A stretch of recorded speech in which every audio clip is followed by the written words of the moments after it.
Welcome to a new week with the electric trucker. This week I'm driving from northern Germany all the way to Austria and back. The 3,000 kilometers are no issue for my e-truck, but they will become an issue for me. It's pretty cold today at around 0 degrees. I already went for a run and the truck is preheated, so it's time to get going.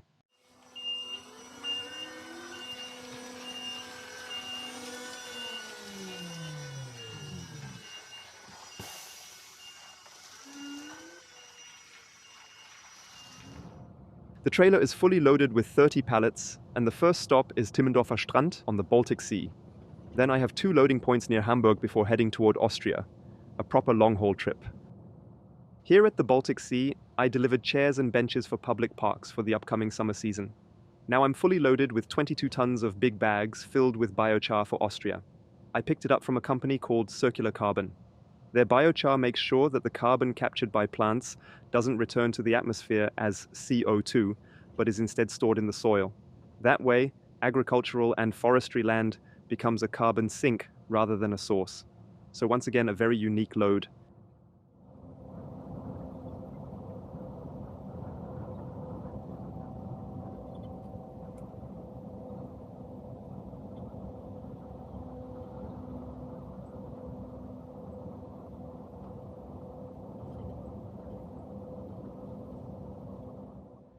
I'm currently at the Lüneburger Heide rest area and found a nice parking spot here. I decided to stay because I'm really tired. Tomorrow morning I'll charge up the truck and continue the journey. It's crazy how slow the trucks are here. The one in front doesn't even have the lift axle down, so it's not fully loaded and still it's crawling up the hill at 50 kilometers per hour. But my truck is the king of the Castle Mountains. 42 tons and maximum speed. Absolutely insane.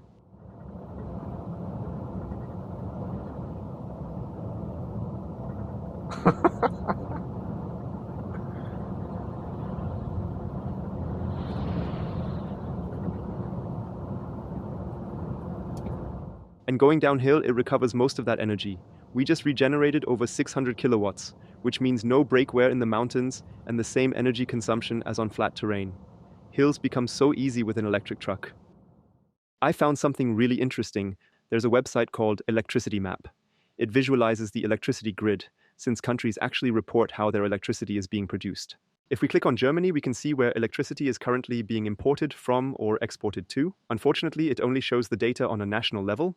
It would be much more exciting to see it regionally, but still it shows that, at the moment, 68% of the electricity is being generated from renewable sources. That results in emissions of 306 grams of CO2 equivalent per kilowatt hour. Of course, if I'm parked right next to a solar power plant, the electricity I'm using is basically CO2 neutral. But since I travel all across Germany, it kind of averages out. So I think this is a great starting point to understand how much CO2 is created through charging. Apparently, someone at Errol has been watching my videos because since my last visit, the 2 charging stations here are now officially reserved for trucks. One of the cables at each station has been deactivated, and you can't select it in the menu, which is perfect. You don't need to share the station and can charge the truck at maximum kilowatts. Of course, some people still can't read the signs, but hey, an i7 is almost as big as a truck, and since there are no other e-trucks here right now, we can let it slide this time. I think it's great that Aral is keeping trucks in mind. At the end of the day, everyone likes revenue, and it takes 5 or 6 cars to generate as much revenue as one electric truck. 760 kilometers in one day, from the Lüneburger Heath all the way down to the Danube Valley just before Passau. Today was perfect, and I didn't even need to use the extended driving time. I still have 16% left in the battery, so the charging strategy worked out flawlessly too. And my parents were kind enough to bring me my dog. I'm charging up here now, then I'll move the truck to another spot, and we'll go for a little walk.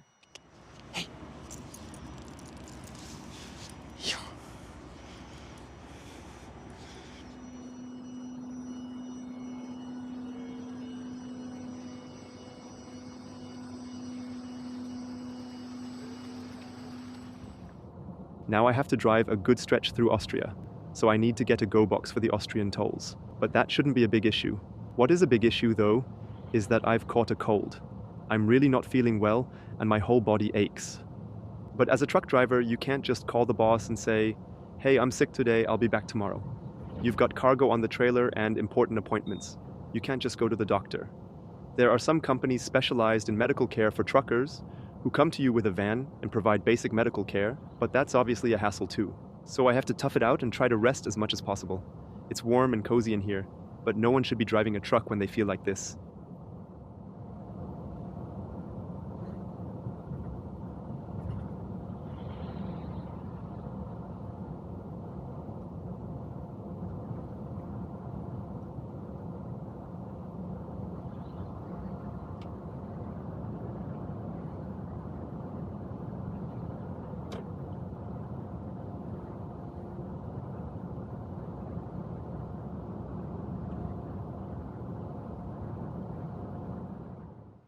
During the charging, I laid down again for a bit because I'm really feeling awful.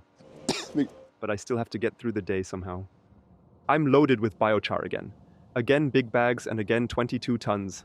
And they now need to go back to Hamburg. But the loading was exhausting. I was basically moving in slow motion. Normally, I'd be climbing around the trailer and be done in half an hour, but this time it took me over an hour. My energy is completely gone. I'm going to pull over somewhere soon and get some rest. I'm really exhausted. I'm standing here with 52% left, and I've driven 507 kilometers today, but I just can't go any further. That was enough for today. I returned my Go box at the border, and sometimes I get lucky because there's a small Shell recharge charging park here. Since I needed a few minutes anyway, I plugged in and took my first rest of the day. It's not the smartest idea time-wise since I'm only charging at 200 kilowatts here, but I'm just grateful for every break right now.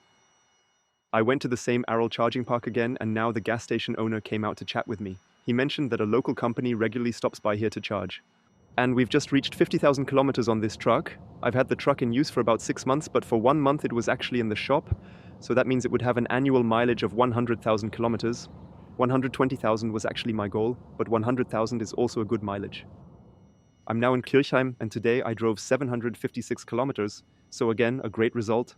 I'm staying here for the night, which costs 13.50 euros. Good night.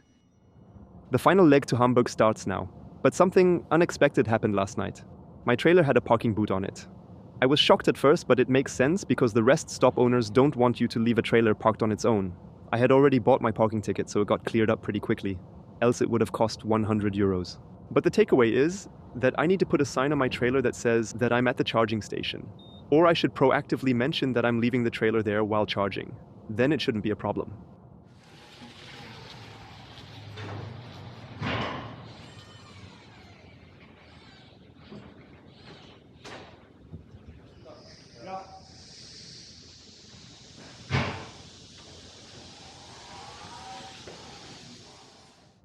And mission accomplished. I drove 3,000 kilometers this week again, no problem at all with the electric truck. But when it comes to charging infrastructure, I always wonder why we're discussing megawatt charging when we can't even get CCS charging right. It's really rare for a CCS charging station to have full charging power. We should first get that under control before we plan anything else. But despite that, it still worked out and I got everything done. Next stop in 7 minutes is the Iveco workshop because the truck is acting up a bit and showing me a battery error. Fortunately, the workshop is just around the corner here in Hamburg. I got an appointment on short notice. They diagnosed the truck and swapped a connection that was responsible for the error. I did a test drive and the error is gone. The battery covers are off right now, so you can see how the cables are connected to the batteries. Pretty cool. Tomorrow I'll head back to Leer, but that's it for this week. My voice is slowly failing, so I'll keep it short. You saw very clearly this week that long-distance travel is no challenge for the electric truck, but you shouldn't underestimate the driver's condition. I've already called in sick for Monday and Tuesday to rest up. See you next week, and I wish you all good health. Health is the most important thing in life, and if you're healthy, be grateful for it. Until then.